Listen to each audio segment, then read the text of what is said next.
The 80s were truly one of a kind. So many different iconic films came out during that time that quite literally changed genres, be it science fiction, horror, or even action. Yep, that's right.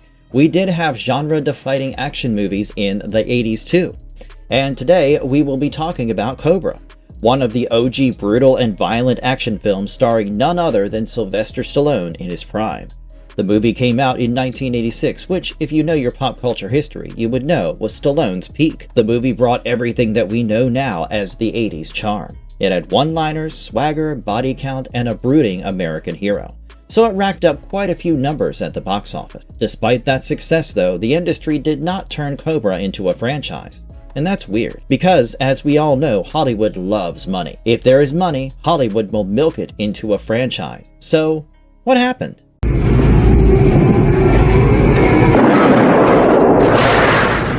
Well, to begin, we will have to go back to when Cobra was an idea.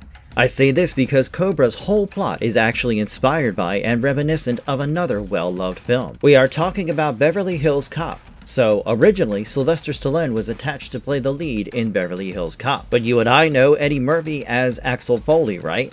And that's because Stallone didn't want to make that version of the film. He read the script and decided to rewrite it to his liking. It wasn't broody enough for him, if you get what I mean. So the studio looked at his revised script, saw that the darker and more violent direction would inflate the budget way beyond what they were willing to pay, and the whole thing fell apart. So like the cousin at family gatherings who always leaves after making a mess, so did the studio. But Stallone, he is the man, you know? He wasn't going to let people just botch his ideas and leave. So, instead, he took some of that darker action energy and turned it into a new project built around Paula Gosling's novel, A Running Duck, which was also published as Fair Game. Gosling's source material was significant enough that the film officially traces its literary roots back to her novel, even though the screenplay credit belongs to Sylvester Stallone. So, yep, Cobra started out with some creative DNA connected to a very different Beverly Hills Cop, and eventually turned into a hard-edged action crime thriller with the lead named Marion Cobretti. Speaking of which, I have to tell you about the name Marion. I mean, look at Stallone, and then think of the name Marion. That's a very soft-sounding name for such a hardcore man, is it not? Well, this name has often been connected to John Wayne. Yes, the John Wayne's birth name, Marion Robert Morrison. This works because the idea of an iron-hearted, one-man army kind of dude having a softer name creates a very interesting dichotomy. And Marion, of course, goes by Cobra. And why does he go by Cobra? Well, you get the answer to that question the moment you see him on screen. Behind the screen, the man in the director's chair was George P. Cosmatos. This is the same man that Stallone worked with on Rambo: First Blood Part 2. So, of course, it made sense that Stallone and Cosmatos would work together. They had literally delivered one of the biggest action films of the decade together. But this kind of pairing sounds seamless on paper, and in person, it was anything but that. And we get a confirmation of that later when Stallone admitted that for him, Cobra was half-baked and he didn't really concentrate as much on the production as he should have. Stallone has even stated that he felt Cobra should have been a project that he should have directed. And I really like that about this movie. When I watched this movie the first time, I could tell it was a passion project, but something was missing in every scene. And once I learned about this interview, it made sense. Yeah, there was something missing because Stallone wanted to do more, but he didn't. Because say what you want, but when Stallone came into Cobra, he came in carrying a lot. Because he was one of the biggest action stars in the world at that time. Both Rocky IV and Rambo: First Blood Part 2 had come out just the year before and were massive. The violence in his movies was crucial and was something that everyone in the world was talking about. In fact, if you look into the history at the time, you will see that Rambo: First Blood Part 2 became controversial for its violence and politics, and it drew political and media criticism because of the way it turned Rambo into a symbol of American action power. Not only that, back in America, a lot of media outlets were connecting Stallone's character to the real-world violence around them, which Stallone understandably found very frustrating. Because every time a local atrocity would happen where a man was dressed like Rambo, the media would call them Rambo murderer, which understandably affected Stallone a lot. And that defensiveness he felt about his character actually shows up in Cobra. No, I am not joking. You have a supermarket killer walking in the first few moments of the movie, and then Cobra shows up and puts the shooter down. Say what you want, but I can very obviously tell that this is all about Stallone framing Cobra as a character who uses violence against violent evil, not against the innocent. Violence against the innocent is horrific, while violence against evil is heroic. Cobra makes that very clear in this movie because that is the vigilante action message the film is built around. But it makes sure not to be too preachy because it knows that audience retention definitely goes down when the show gets too preachy. Stallone has also stated that he always felt sympathy whenever he heard about people being wronged and the perpetrator going free. So in a way, this was his way of serving justice. So you could say that Cobra is what fury brings. And that is what makes Cobra so interesting to me. Cobra is very different from all the other action heroes we have seen so far. He is very minimal and he doesn't feel the need to explain himself. He shows up, assesses the situation, says that he is the cure, and somehow that's actually enough because he manages to communicate very clearly where he stands and what he stands for without any sugarcoating. There is an efficiency in this minimalism that I find very attractive. I mean, look at his gun. He has a customized Colt Gold Cup National Match style pistol, which became one of the character's signature weapons. Efficiency, minimalism, and strategy all wrapped together. And it makes sense, because Cobretti and his partner Gonzalez, played by Renny Santoni, are a part of the Zombie Squad. They are the group that gets called when you have a case that the police don't want to deal with or can't deal with. So they have to be efficient and to the point. But wait, there is more. When the movie starts, you assume we will get a typical serial killer thriller. We are introduced to Ingrid, played by Stallone's then wife Brigitte Nielsen. She witnessed a murder and of course, as a result, she becomes a target. The killers come for her and she needs to be protected. As the story progresses, we learn that there is actually more than one killer on the loose. They are part of a cult called the New World that genuinely believes that only the strong deserve to survive. Cobra has to fight through all of these people to make sure everyone remains safe. Now, I am a big fan of the horror genre and the action genre, and I have seen a lot of movies. So when I tell you that these villains belong in a horror film, I mean it. You have Brian Thompson playing the main villain, Night Slasher, and he is just completely terrifying. And we saw him in Terminator. He has the perfect build for a character as villainous as this.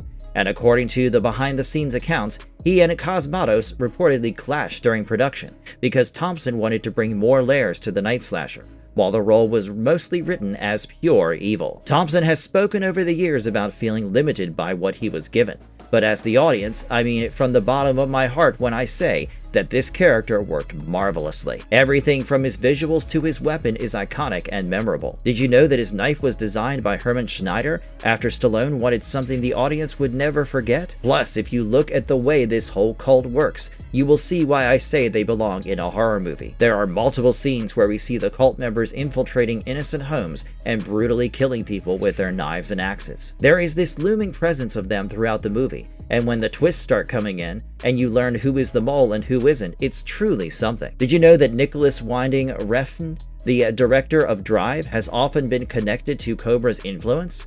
You know how in Drive Ryan Gosling is always chewing a toothpick? Yeah, that has been widely read as an homage to Cobra's matchstick chewing habit. The neon aesthetics of Cobra, especially for the cult members, had a genuine impact on filmmakers and audiences who were paying attention. And let's not even start about the soundtrack. Sylvester Stallone soundtrack was so good. It is the perfect balance of horror themes and action themes. This movie is iconic in so many ways. You have to watch it to truly understand. It is truly one of the most unapologetically 80s action movies there could have been, and it works so well. But there were some problems. The movie the audience and the critics saw on the Memorial Day weekend of 1986 was not necessarily the fuller version Stallone had once shaped. See, the original cut of Cobra was reportedly significantly longer. Some reports suggest that it ran close to or more than 2 hours. But in theaters, we got a much shorter version, with major sources listing the runtime around 87 to 89 minutes. So obviously, the content and the running time were both lost. And the content that was cut down was largely violence, pacing material, and reportedly story material. Reports around the film's editing history say that the MPAA flagged the earlier cut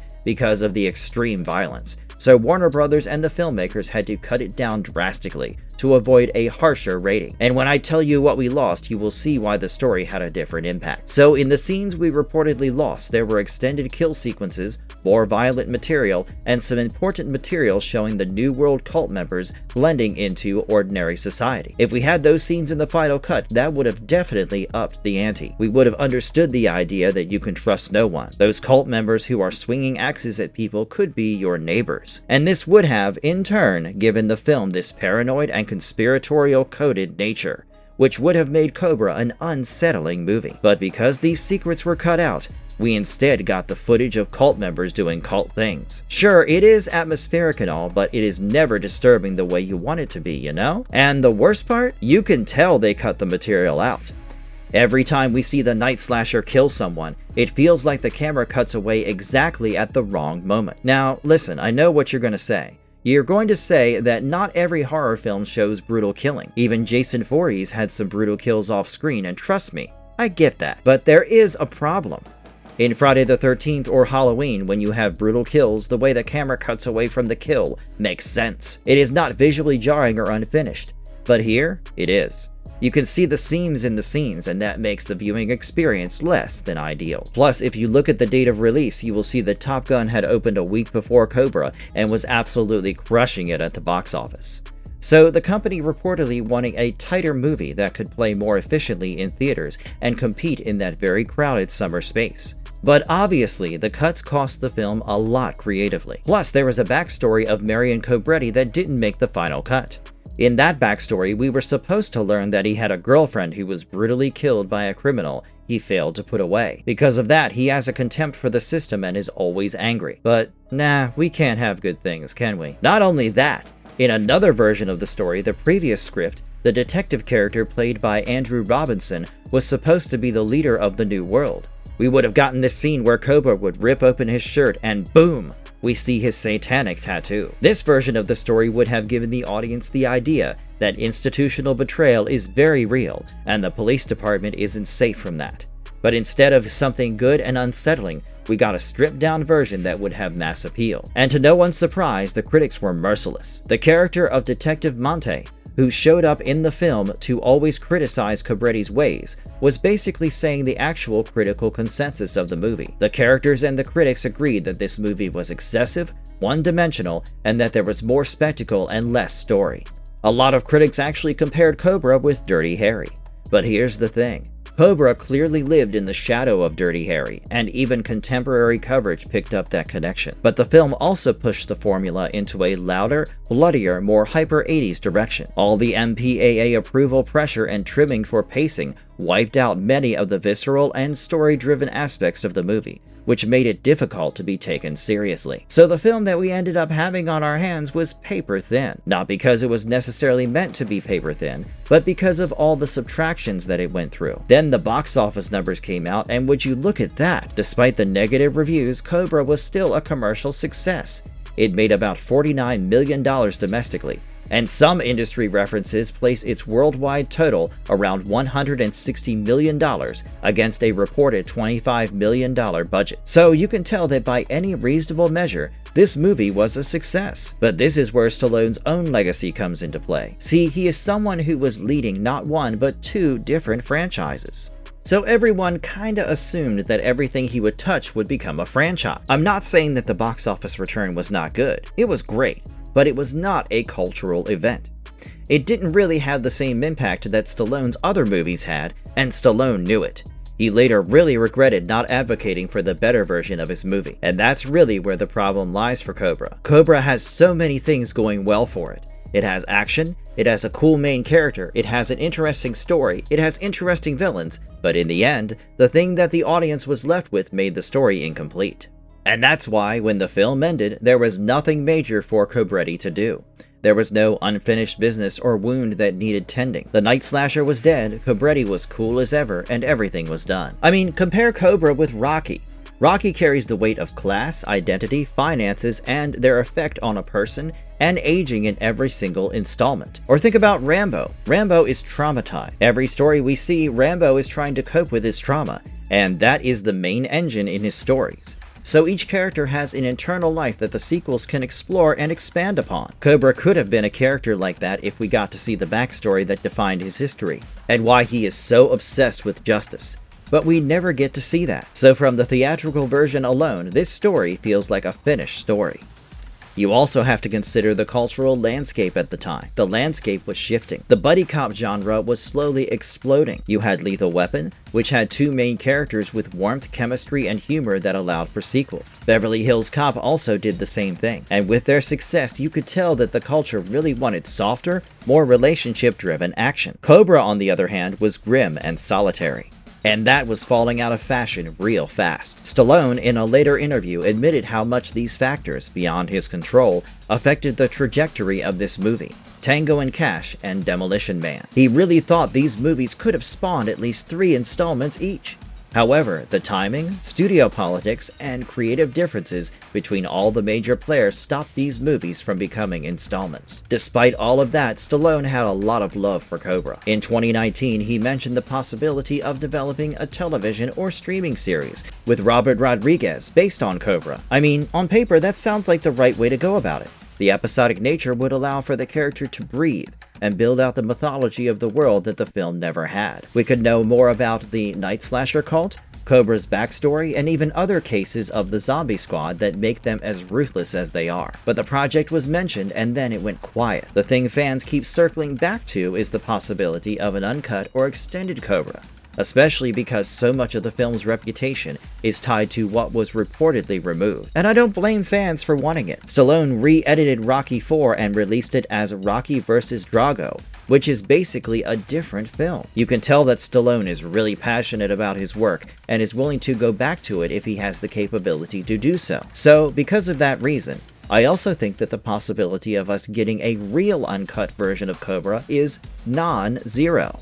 According to long-running fan and genre film discussions, deleted footage involving extra violence, cult mythology, and story material may exist somewhere, but no official full uncut restoration has been confirmed. Now, whether or not someone will go through everything in that said vault and find all the pieces, I don't know about.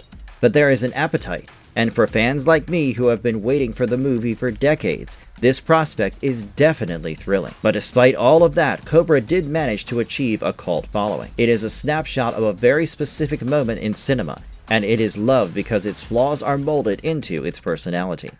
I like that this movie has a personality, while most movies now do not. Cobretti is one-dimensional, yes, but this is what makes him so interesting. I mean, think about it. If you guys knew about the backstory, wouldn't it make so much sense why Cobra doesn't care about explaining or apologizing? He just comes in, saves the day, and moves on to the next thing. This is an energy that never gets old, and I love that about it. Marion, with his sunglasses, matchstick, Mercury 8, and gloves, is so specific that it is its own mythology. So no wonder that Refn and Gosling's drive gets discussed in the same breath by fans who notice that toothpick and neon loner energy. Cobra is memorable. So to put it in simple terms, Cobra did not disappear. This movie is a cult film that became an object of affection for people who understood what it was trying to do. But the product only went partially where they wanted it to go. This movie is one of the purest expressions of 80s action cinema. It had a star at the height of his power, it had the style, and it had an attitude that no other franchise movies had. Cobra is one of those movies that, once you watch it, you will never be able to forget it. Are you a Cobra fan? Let us know in the comments. I will be waiting, cutting pizza with scissors while you guys type. Don't forget to like, comment, and subscribe. You know, the usual jazz. And I'll see you guys the next time.